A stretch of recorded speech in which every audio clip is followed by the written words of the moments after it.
Chapter 2. When an entire empire began bearing one man's name. When Commodus first took the throne, his reign didn't immediately appear disastrous. Many senators, generals, and influential officials believed the young emperor simply needed time to grow into the role, just as his father, Marcus Aurelius, had done before him. They expected experience to shape him into a wise ruler. Instead, those hopes slowly disappeared. Year after year, it became increasingly clear that Commodus had little interest in governing one of the largest empires the world had ever seen. While provincial governors sent urgent reports about unrest along the frontiers, while Germanic tribes continued threatening Rome's northern borders, while the empire's economy began showing signs of strain, the emperor devoted himself almost entirely to personal pleasures. Lavish feasts stretched on for days. Palace celebrations became increasingly extravagant. He surrounded himself with courtiers who praised every word he spoke and applauded every decision he made. Most dangerous of all, Commodus no longer believed he was merely Rome's emperor. He believed he was something greater, a god walking among ordinary men. According to the ancient historians Cassius Dio and Herodian, Commodus began appearing before the public dressed as Hercules. He wore the skin of the legendary Nemean lion across his shoulders. In one hand, he carried a massive wooden club. A laurel wreath rested upon his head. Throughout the empire, new statues were commissioned portraying him in this divine image. To the Romans, Hercules represented strength, courage, and the ability to overcome impossible odds. Commodus wanted his subjects to believe he was Hercules reborn, no longer simply the ruler of Rome, but a living being blessed by Jupiter himself. His obsession with self-glorification didn't stop with statues.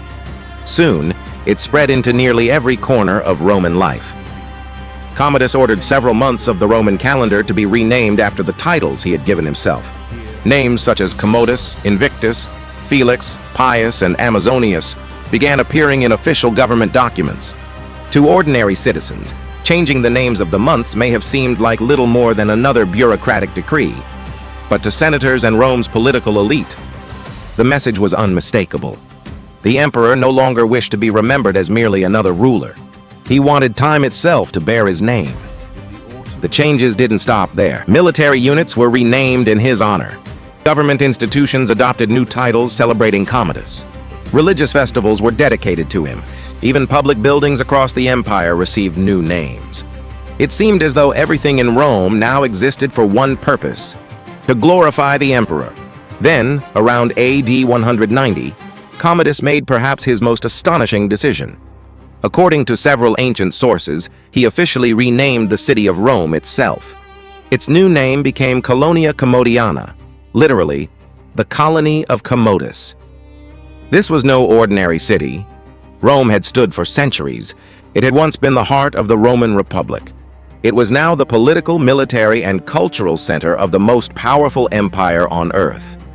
Yet in Commodus's mind, Rome was simply another piece of his personal legacy. Today, many historians view this decision as symbolic of a profound psychological transformation. By this point, Commodus no longer distinguished between himself and the Roman state. The empire was Commodus, and Commodus was the empire. Perhaps the most unsettling part. Almost no one dared to object. The Roman Senate, once the most powerful political institution in the Mediterranean, had become little more than a ceremonial body. Its members understood the risks. One careless remark, one joke spoken to the wrong person, one moment of visible disapproval could cost them not only their own lives, but the lives of their entire families. Many chose silence. Others competed to flatter the emperor, hoping praise might keep them alive. Gradually, fear settled over the imperial court. Every time Commodus entered a room, applause followed. No one knew who might be reporting directly to the emperor. No one knew which conversation might be overheard. A disrespectful glance, a delayed bow, or simply failing to applaud enthusiastically enough, could all be interpreted as acts of disloyalty. Yet, as unsettling as these changes were, they would soon be overshadowed by something far darker. Commodus became obsessed with the arena. Gladiatorial games had always been part of Roman culture, For generations, tens of thousands of spectators packed the Colosseum to watch gladiators, criminals, and prisoners fight for survival. These spectacles entertained the public while reminding Rome of its military strength. Most emperors watched from above. Commodus wanted something different. He wanted to become the star of the show. Before long, the people of Rome witnessed a scene no emperor had ever dared to perform. The ruler of the Roman Empire stepped down into the arena himself. As nearly 50,000 spectators erupted into cheers, Commodus emerged wearing gleaming armor, carrying a spear and sword, marching confidently across the sands like a legendary hero. But these contests were rarely fair. Ancient historians suggest that his opponents were carefully selected to ensure the emperor could never truly be defeated. Sometimes they were wounded animals, sometimes exhausted gladiators, sometimes men with virtually no chance of surviving. Long before the games began, the outcome had already been decided. But Commodus wasn't looking for a challenge. He wanted admiration. Every lion he killed, every leopard that collapsed beneath his weapons, every staged victory only strengthened the illusion that he was invincible. The crowd understood they were witnessing more than entertainment. They were watching political theater.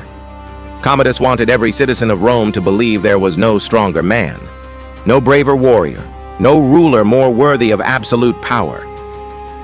Some ancient writers even claimed he killed hundreds, perhaps thousands, of wild animals during these public spectacles. Although modern historians continue debating the exact numbers, they generally agree on one point. Commodus developed an extraordinary obsession with hunting exotic animals inside the arena. Each performance came at an enormous cost. Rare beasts had to be captured across Africa and transported thousands of miles to Rome. The logistics alone consumed staggering amounts of money taken directly from the imperial treasury. While the emperor entertained himself, ordinary Romans paid higher taxes. The empire's financial burden continued to grow. Yet Commodus appeared completely indifferent. To him, the applause of the crowd mattered far more than the health of the empire itself. And it was within this atmosphere, where human lives were increasingly treated as disposable entertainment, that one of the darkest and most controversial stories about Commodus began to emerge. According to several ancient accounts, he ordered those society considered imperfect, including people with physical disabilities, dwarfs, and individuals born with visible deformities, to be brought into the arena as part of public spectacles. Whether every detail of these accounts is entirely accurate remains the subject of debate among modern historians. But the story itself has endured for nearly 2,000 years. And in the next chapter, we'll explore where historical evidence ends, where legend begins, and why the name Commodus still evokes horror after nearly 20 centuries.